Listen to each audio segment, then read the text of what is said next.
Hello everyone. So I just thought that I would try a new type of video formatting where I just kind of do a vlog style. This is kind of just to finish up a project with me and I'll talk to you guys as I go along. So let me know if you like this type of content. I would be happy to make more for you. But yeah, I just want to show you what I've been up to and work on some stuff with you. So yeah, if you're new here, my name is Olive Crochet or Olivia, and today we're going to be working on my first ever hexagon cardigan. Isn't it beautiful? I have never made one of these before in my life. I've always seen them and kind of thought, I don't know if I want to make one, whatever. But I was like, I have so much scrap greens and browns, and at some point I was going to incorporate blue, but I decided not to, into this, that I just thought that I needed to make one of these, and I really like how it's turned out so far. I am kind of trying the basic design. I don't know if this is long enough, but we'll just have to add on to it if we need to. But yeah, I mean, with a bit of a ribbing on the bottom, it'll be fine. But the thing is, the more you do a hexagon pattern, the more and more yarn you need for each row, obviously, and then you need to multiply it by 2. So I was getting really worried that I would just start running out of yarn and running out of skeins. So I decided to just cut it off there and add on to each sleeve like here, and then maybe add on to the bottom. I think I'm gonna just do a ribbing around the bottom, but I've seen hexagon cardigans that have granny squares in the back to like fill out the back portion if they're not big enough, and I think that's a great idea. I'm gonna do that. However, I need to do some math to figure that out because granny squares are only a certain amount of stitches long, and I have to make sure that there's enough of them to fit all the way down. So yeah, I'm gonna start figuring that out to see how many granny squares and granny squares of what size I need to be doing. Okay, so first of all, let me apologize because the camera angle I picked, you can barely see what I'm writing, so I think I changed that later, but sorry about that in advance. But I started by counting the number of stitches in each cluster before realizing I could just count clusters, so I'm doing some math there to figure out how many clusters. So now I'm just counting how many clusters there are on that back piece to see what I needed, and the granny square that I want to go with is a classic 5x5, so I'm trying to figure that out. And now I've changed the angle so you can see just a little bit better here, and yeah, so I'm just writing down how many I would like. So there's five clusters in the square, 16 clusters on the back of that, which means I need 3 granny squares, but there'll be 1 cluster that doesn't fit.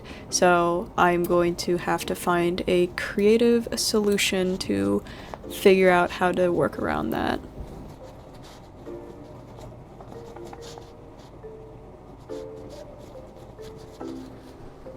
So, done some math. You can see my handwriting is poor because I'm going on a carpet, so whatever. So, there are 5 clusters of granny squares in one 5x5 granny square, and there are 16 clusters along the sides of this cardigan. So, that means it's 5 granny squares plus 1 cluster left over, and I think I'm going to just kind of wing that when I get to it, because that part will be near the back and the front where most people's hair will cover it, but I don't know how it will look. I'm just kind of winging this whole thing, by the way. So, but now I need to make 3 granny squares, which honestly isn't that bad of a damage actually at all, so we're going to figure all that out.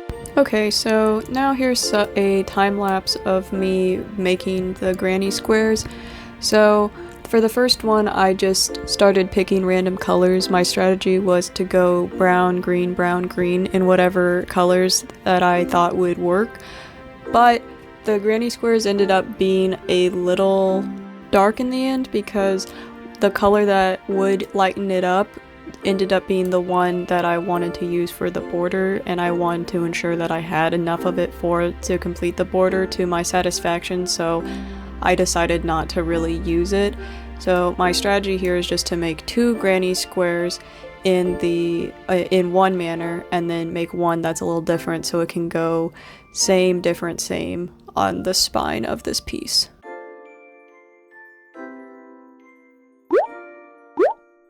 So I just spent a bunch of time making these 3 granny squares, and so I did the classic make 2 the same and the last one dissimilar so it could go in the middle.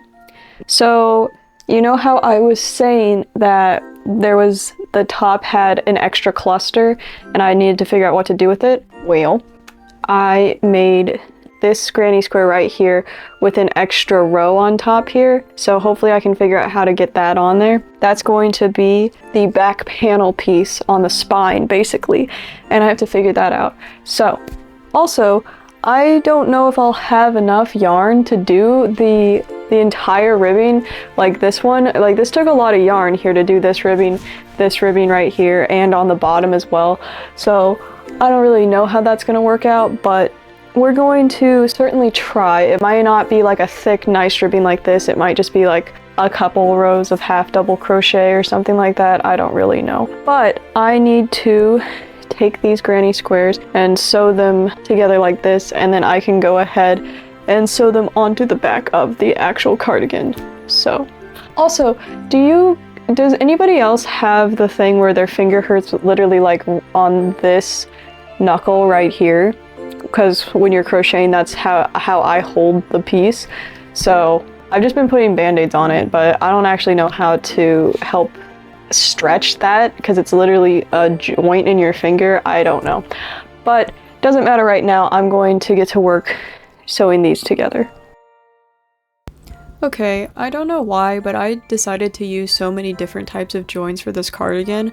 So for these horizontal pieces in the granny squares, I decide to use a slip stitch on the back. So basically I'm slip stitching the 2 sides together and making sure that both of the wrong sides are facing me while I do it, because I kind of wanted it to have that seamless look. And so yeah, I'm just going through making and double checking to see how it looks and making sure that both of the right pieces, the wrong sides, are facing me. And yeah, I basically do that for all 3 pieces. And I think that the final result was fine. I think that that looked pretty good.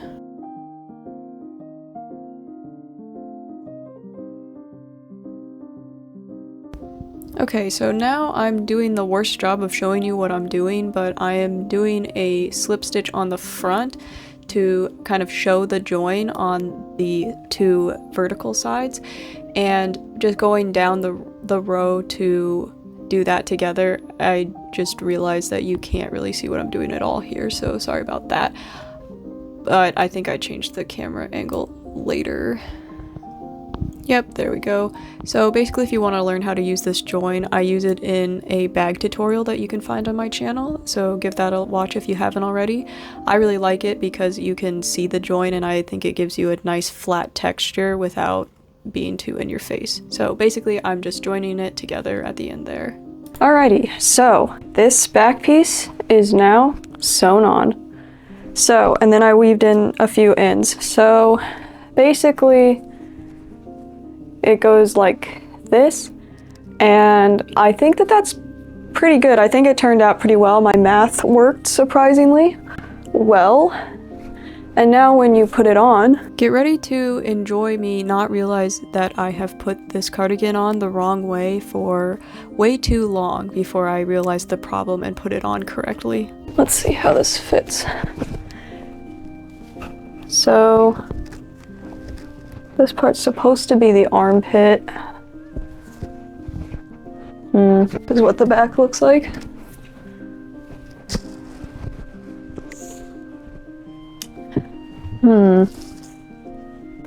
The fit is a little odd. Okay, it was because I literally put it on the opposite way it was supposed to go, so oops. This is how it's actually fitting. Okay, that makes a lot more sense. That looks a lot better. Okay, I was a little worried there for a second. But yes, this is what the back looks like. And this is what the front is looking like. So I need to add a bit more length on the sleeves here. And I think, well, I'm gonna have to add a border for sure. On the bottom, I think I might just add a few rows. I mean, the length of this isn't bad. I just prefer oversized cardigans myself. That's why I would prefer to have this a tad longer, but that doesn't really matter. I think this is looking pretty good so far, actually. For my first attempt at a granny square hexagon, or a hexagon granny square cardigan, I think this is looking pretty good.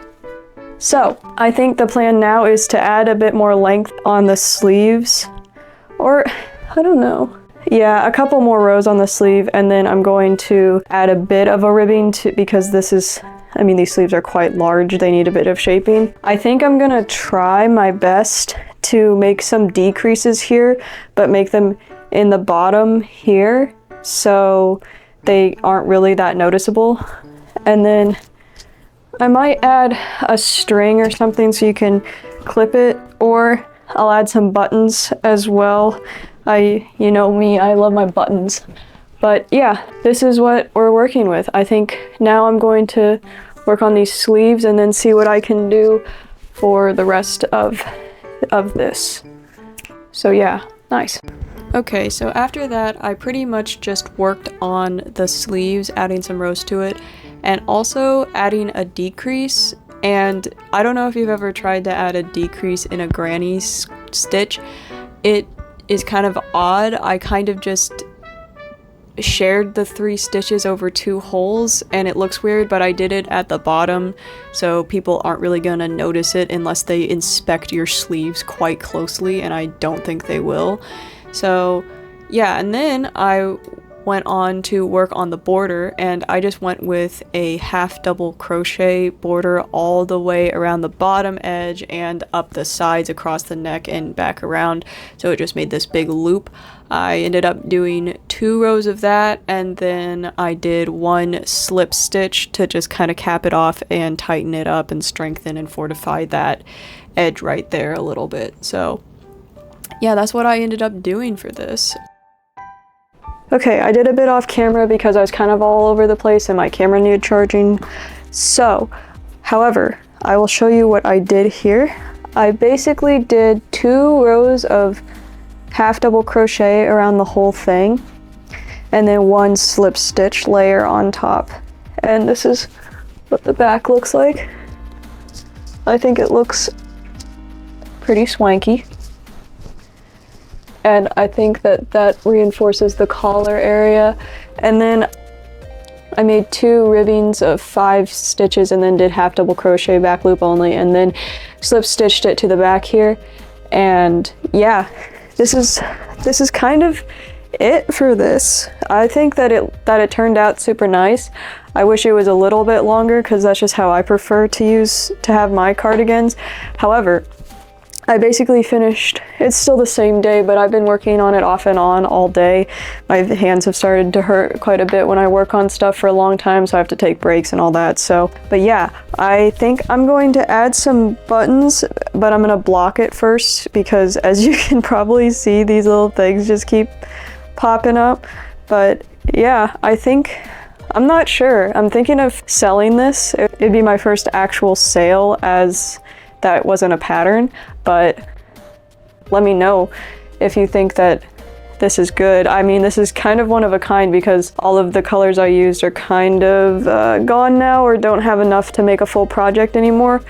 Like this color right here, this lighter green, I just don't have any of that anymore. But I mean, yeah. But anyway, yeah, I'm going to add some shots in of when it's all blocked and put buttons on it, so that will be at the end. But I think that's it for this vlog. If you enjoyed it, please like the video if you liked it, and consider subscribing to my channel. It'd mean a lot to me if you did, and I would appreciate it greatly. Let me know how you feel about this video format. I think it was fun. It was kind of more casual for me because I just kind of like started recording my process whenever I felt like it. So, you know, let me know if I skipped around too much, if, you know, any constructive criticism, I'd love to hear it. But yeah, I will see you in the future. Goodbye, guys.